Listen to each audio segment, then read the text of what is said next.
Hi guys, good morning. So ayan yung umaga ko. Nakatutok ako agad sa salamin. O diba, ganda-gandahan. So ayan, pangit pa rin. O ayan, Phoenix pa yung katawang pangit. O ayan yung boyfriend ko, LDR kami.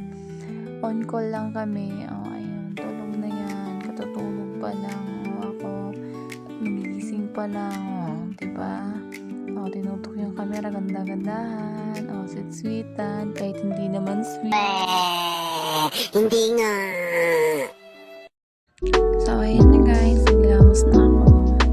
Nag-brush muna ako, diba? Para mabanginig ako.